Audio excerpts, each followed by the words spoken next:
Okay, Matt, what are the statistics on this album?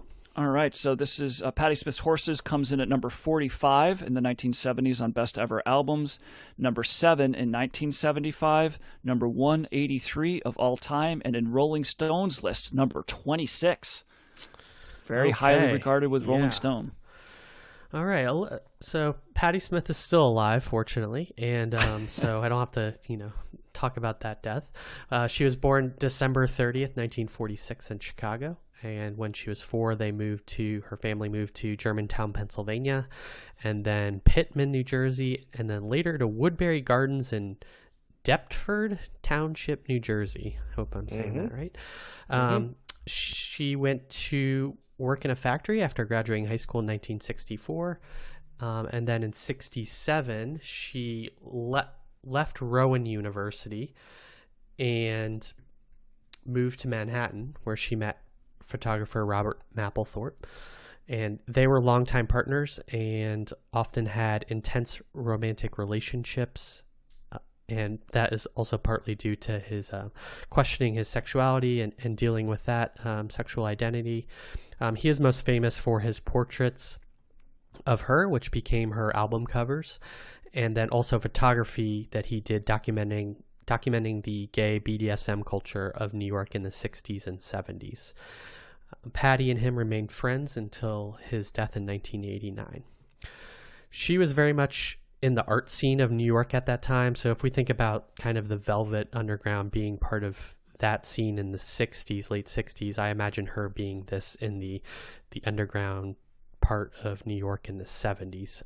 She had appeared in various plays and was a member of the St. Mark's Poetry Project, and she also painted, wrote, and performed throughout the early 70s.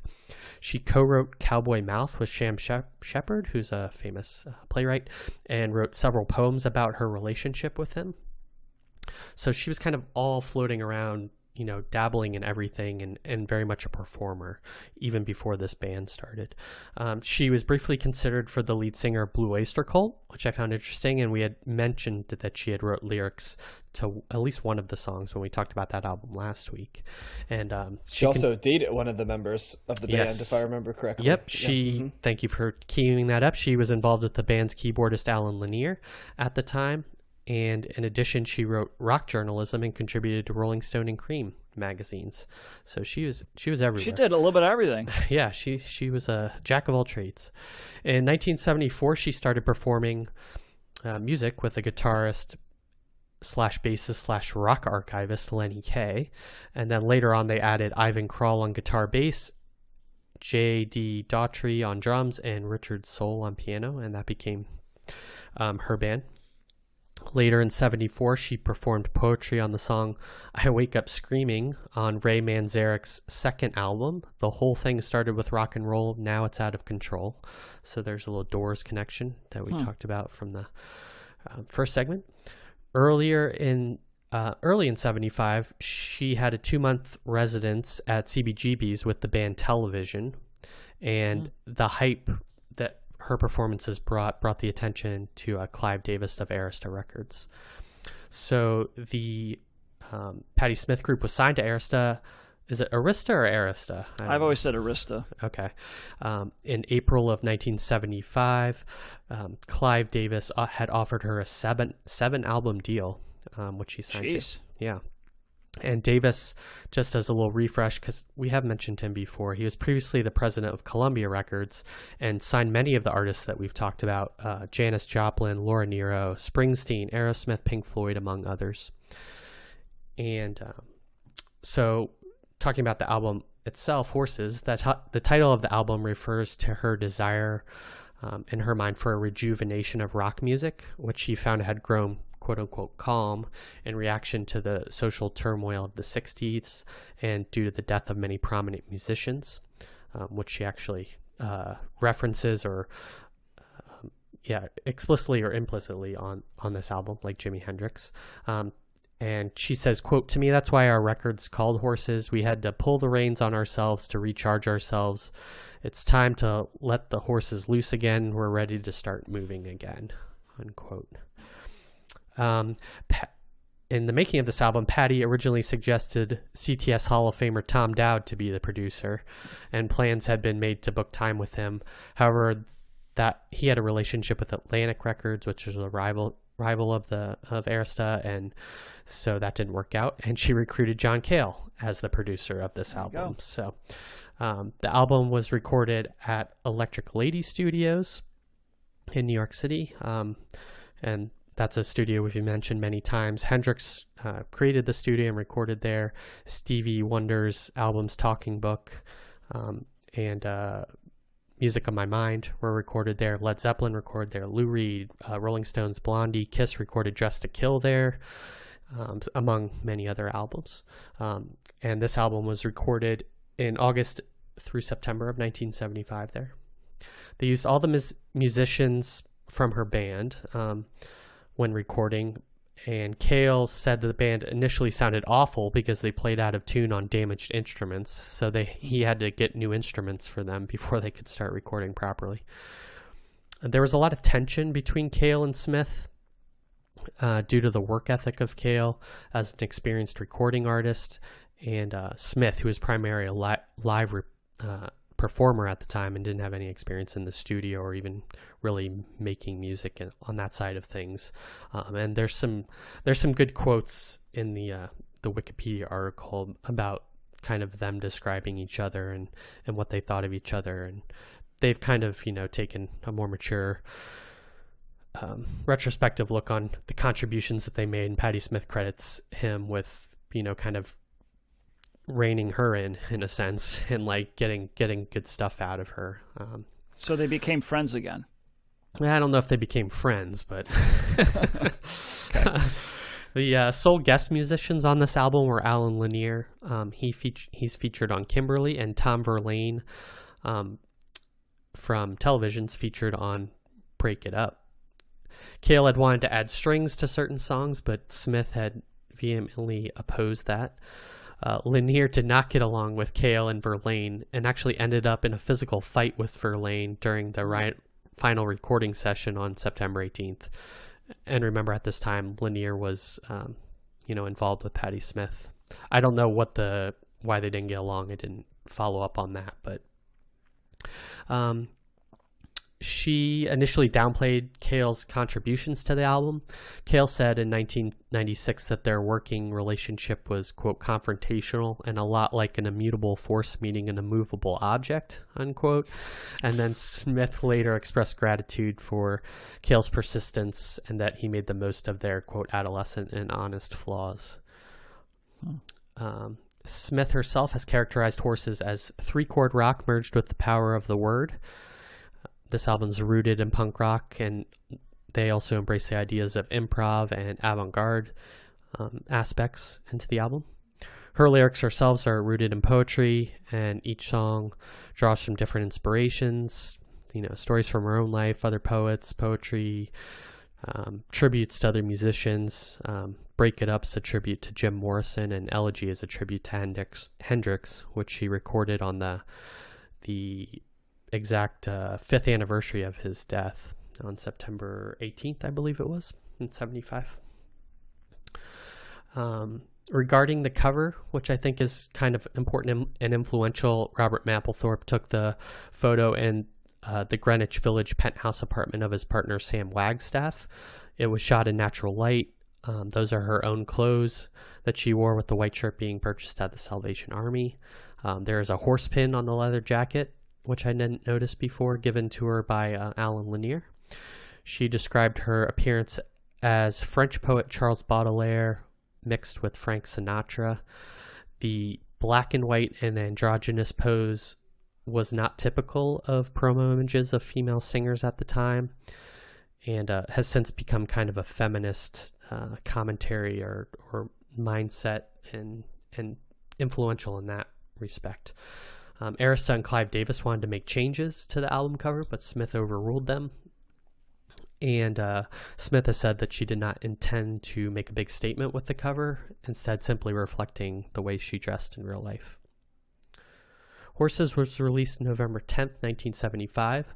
It sold respectively for a a debut album, but received little airplay on the radio. It peaked at 47 on the Billboard 200 and stayed there for 17 weeks.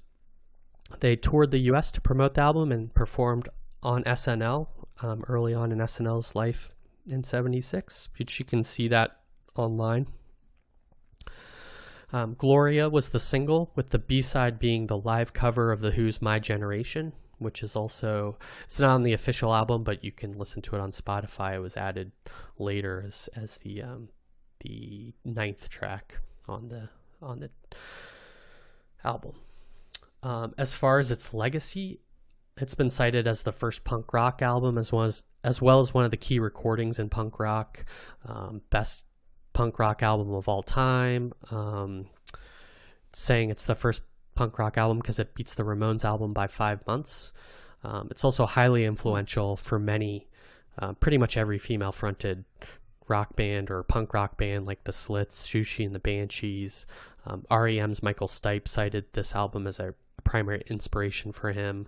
Morrissey and Johnny Marr love this album. Courtney Love, PJ Harvey, U2, Shirley Manson of Garbage, they all cited as influences.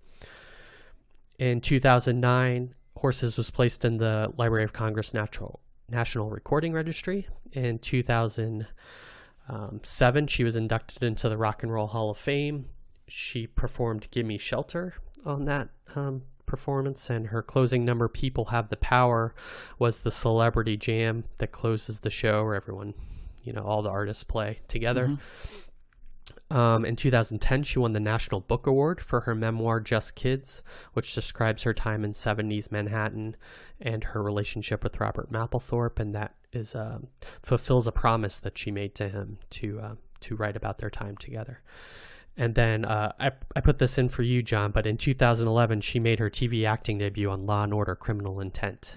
Oh, of all shows. Yeah, I know. Wow. So that's the bio. I'm not going to really go into after the fact. This is the only album that we cover by her, but she's had a long career, done a lot of work, and very influential, as I said. So what did you guys think of Horses? Matt, have you heard of Horses before, and what did you think of it? I have heard. I think John's up, though.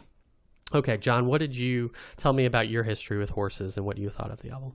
I mean, Patti Smith's like the favorite artist of all of my favorite artists. Like Yeah.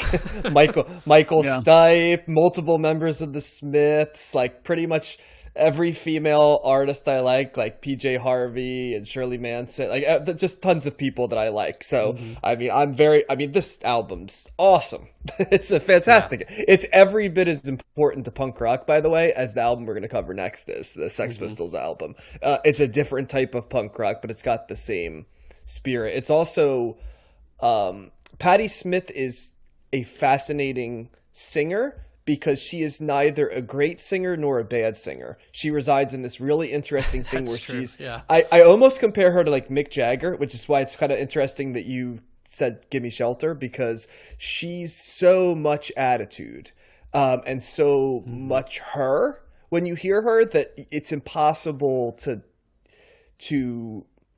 detach her from the spirit of what she's trying to sing. She's very emotive in her own way and gives her songs the same type of atmosphere that a poet does. And that's why so many of these sets of lyrics are phenomenal, because they're poetry set to really interesting music compositions, and not like poetry, Jim Morrison poetry, where it's like stem winding and stuff. This is like really solid, high-end beat poetry, but narrative poetry, and beat poetry is a slippery slope for me, but this takes sort of the idea behind that and gives it edge to it. It's not even like Bob Dylan, right, who I know I'm sure was an influence in some ways sort of on her style, because instead of going long form, Patti Smith's not, with the exception of that Land of a Thousand Dances song that goes long, and Birdland in there, she's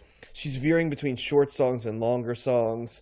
The lyrics on these songs are tremendous. They really are. They're just fascinating stories. They're stories about different things as well. Patti Smith can also write a hell of a eulogy song. She writes them regularly. In fact, I know in the 90s she wrote one about Kurt Cobain, and like you said, there's two on this album alone, and she's got a real gift for that. And that's why it's very interesting to hear you say that she wrote sort of a retrospective book about her partner turned collaborator, because she's just got a gift for telling the narrative of human stories. You could see why this is so influential. This is both ahead of its time, but also presages the time that's coming. It's got a real New York vibe to it as well, which we say about albums sometimes, but that energy of the New York scene, it's alive, a little bit dangerous. There's a sexuality to it. There's violence and adult themes there, but there's also hope and energy and vibe. It's a real New York album as well, and it just pours out of the songs and the text of the song. But yeah, this is a very high recommend for me. I've always loved this album. I like Patti Smith stuff in general.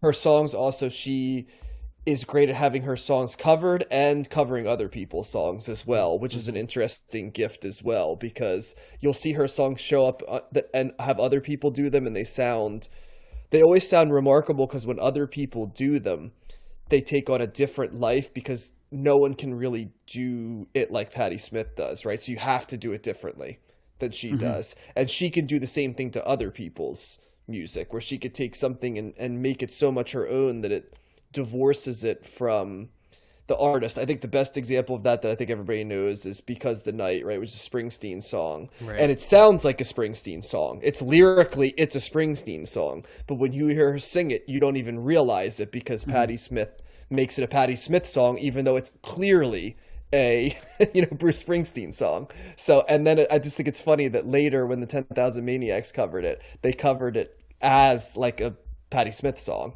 but with the orchestration of Bruce Springsteen song. So it just is always a fascinating dichotomy there. But yeah, I love this album. High recommend.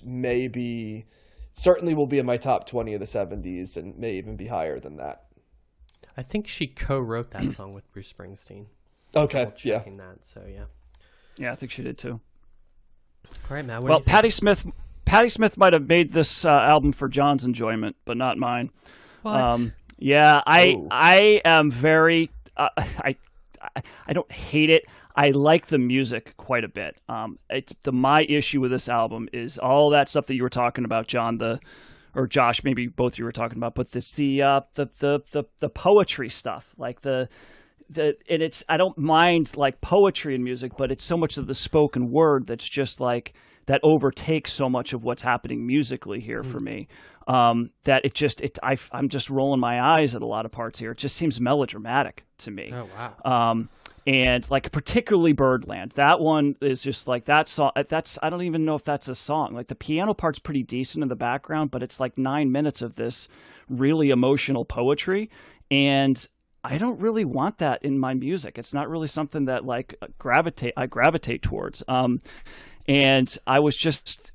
That's the one that stood out as the one that I disliked the most, I think. I think that the music for songs like Gloria, like Kimberly, like Break It Up, Free Money, I think is really strong musically, and I like it. Can I ask a question? Yeah. Real quick, out of curiosity. How can you like Bob Dylan so much? Yeah, that's a good and then question. say this about Patti Smith? It's a good question. Because it really, yeah, okay, just, okay, continue. I just have to ask that. I don't know if I'm going to be able to describe it.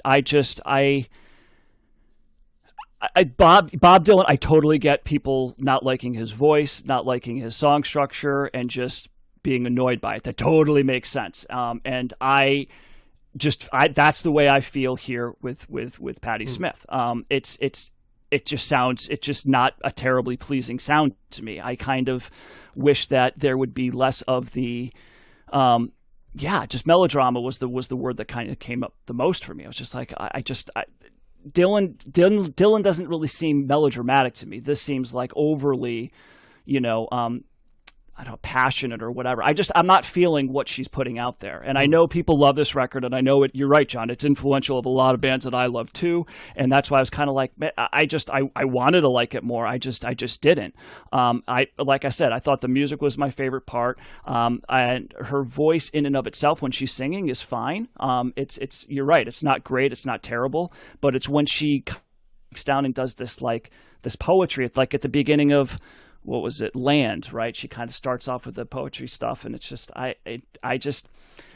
I'm not feeling that. I just didn't. I wanted to just sing the song is what I kept singing, finding myself saying. So I'm mixed on it. I don't hate it.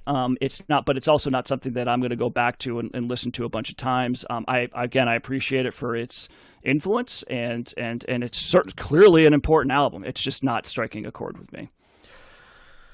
Wow, I could not disagree more. I love this album, and I don't think I had ever listened to it before this time. Maybe back when I was first starting to get into music, I may have listened to it, but I don't think I ever stuck with me in any such way. This album is fantastic. I think it's incredible. I think that the lyrics blend perfectly with the music that she's presenting, and I think everything about this album is her own. It's an incredible debut. I think she sounded great. I think her confidence and her point of view just come through like immaculately. I love her voice and her energy on this album. I just love that marrying of punk rock and just the I don't know, the lyrics really worked for me. I noticed on Spotify that they now have a little lyrics thing that you can hit the little microphone button and listen to it. I don't know if that's new or I just never noticed it before. No, I think it's new. But because I've noticed that too just recently. I started doing that on our albums, and it really pays off. I think her, unlike some of the artists who claim to be poets, I think she actually is a poet, like John said. And I think the lyrics, I don't have any problem with the imagery that she portrays, and I think she puts herself into those lyrics as well. I don't even think of them as poetry really necessarily, in the context of the songs. I think they're the lyrics to the songs, and I just totally get why people like this album so much and why it just sounded so refreshing to me, and I want to listen to this album again. It's going to be really high up on my rankings this year. I wrote during listening to, I was like, who produced this album? It sounds really good. And that was before I did the bio, and so sure enough, like John Cale.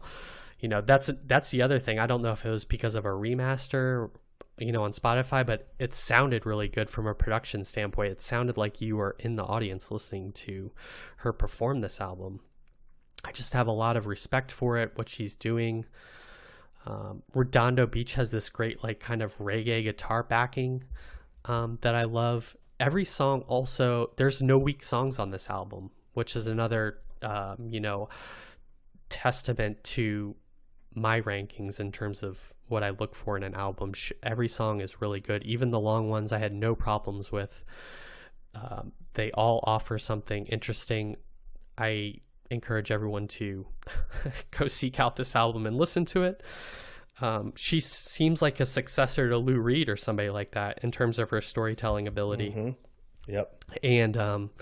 And also, on Free Money, I know you said you like that song, Matt. It's got this, it's got like this Fleetwood Mac sound to it almost, and her voice kind of mirrors Stevie Nicks in some ways. I got that vibe from it. And I have no problems with her vocal abilities. I feel like it complements, it's totally her own, and I think it's great. So I really can't say enough about this album. I want to listen to it again. I think it's going to be an album that I come back to. I responded to it almost immediately when listening to it, so I know that was something special. Yeah, me too, Josh. I very much emotionally connected with this album, and I Redondo Beach might be the best lyrical song that we've covered. It's a nearly perfect narrative. Oh, throughout the whole podcast? Song. Yes, it's wow. It's almost perfect lyric. It unfurls perfectly if you know what the lyrical content is about. It's just the unfurling of that song and the spacing of it and the pacing of how she does it from a poetic lyric standpoint is remarkable. Kimberly is another remarkably good song lyrically. I do think, once again, like a huge piece of Patti Smith is you have to be a lyrics person, because it's a part of the whole package. But like Josh said, there's an essence that so when Matt said he didn't connect, I totally can appreciate it and stuff, but it's very rare that we have like completely dichotomous points. But like I would say that, as you described it, Matt, my emotional experience with it was the polar opposite of it. Like, I connected completely with it. And there was nothing melodramatic to me about this. It was more emotional and authentic, is how I saw it. Not detached at all. Yeah. And I think, and that's why, because that's the thing. I can't really argue, because she's there's passion here and there's energy, and it's raw too.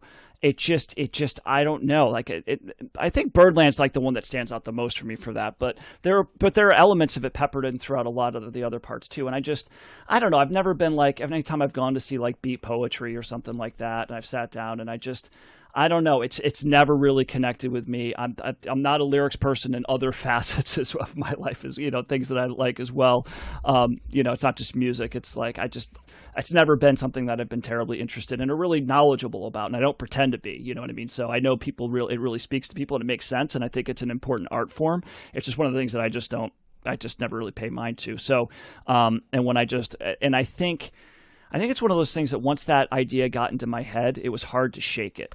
It does seem like you're really hung up on like the poetry aspect of it. I am. And that's what also makes these lyrics so damn. They sound tremendous. Like, desk clerk told me the girl was washed up, was small, an angel with apple. Like, the spacing of this stuff is fucking fantastic. Like, I always go back to when she speeds it up. Like when she goes like, down by the ocean, it was so dismal, I was just standing with shotgun. You know what I mean? It's like perfectly paced. It's not forced in any fucking way that lyrics like that are. It's just like, it's like syrup, where it's just, and then on top of it, that the music behind it is so good. It's just I guess it's one of those things, Matt, that either like it's like your thing or it's not. Not just the words and the narrative, it's how they sound together and the structuring and here's the thing though, the weird thing, going back to Dylan, because there's times where he does it and I'm like, it's maybe not, I don't know about the spacing, I don't know if I'm paying attention to that, but just the way that it sounds when he puts the words together.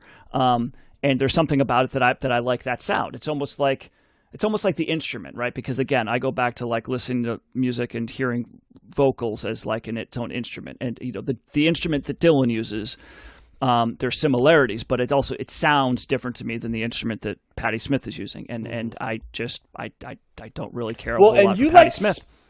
Springsteen too, and like I think the difference between those two and Patti Smith is that those guys will give you a lot of words all at once in a word salad, and I feel like Patti Smith, uses hers more like a scalpel, right? Instead of like just bludgeoning you over the head with all of these words, because like how and Dylan doesn't do it. My favorite Dylan songs are when he's more sparse in his lyrics. And the thing I always knock Springsteen on is he just gives you so many words and so many straight ahead analogies and allegories and stuff, which is fine. But I almost feel like Springsteen is like, he writes lyrics for people that want to listen to lyrics but don't really want to listen to like complicated lyrics, and I feel like this has a layer above that that I would say and I am by no means critiquing the actual lyrics themselves or what she's saying, and it's not about that at all. It's just about how it sounds with the music, and I listened to this album quite a bit. It wasn't like I just listened to it once or twice. And I did find myself like Free Money's that's a great driving rock song. Like the music, the guitar behind that's really good. And that's actually that her vocals didn't really bother me a whole lot on that song either. So I liked the first track. I thought Glory was a really strong opening track, but there's just parts on stuff like, Kimberly. I like that song, but I think there was some of that. It distracted me, I think is what it was. It was just once that kind of got in my head, and whenever she did it again, even if it was for a short blip here or there, it distracted me. And I just didn't feel like I could really get into the album the way that I may have otherwise have if I didn't have those ideas in my head. So yeah, it's hard to make no mistake about the lyrics on this are a combination of the way Michael Stipe sings and constructs lyrics, even if they're not really about anything, mixed with the way like Morrissey writes small like little parable stories about the world. That's like, those are two people that immediately, you know what I mean, took what Patti Smith did and interpreted it in one of the two lenses we've talked about right there. So like, for those that are familiar with REM or the Smiths, like there's a direct line with which, and I haven't even mentioned like people like PJ Harvey, right, who writes songs similar with this, but like an evolved version of it. I mean, it's just so much a part of their work.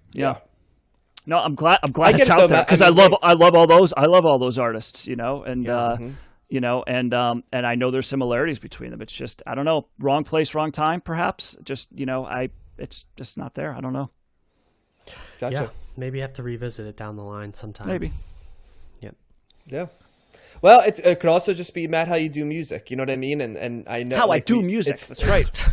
Yeah, like. You've telegraphed it though a little bit, you know what I mean? Because you've been very honest about like how you take it, and to some degree on paper, Patti Smith does not scratch some of the stuff that are the things that bring you to the pond a little bit. So yeah. I mean, I don't like Bob Dylan, so yeah. I mean, it's like a lot of things. It's because what this also does is it helps you.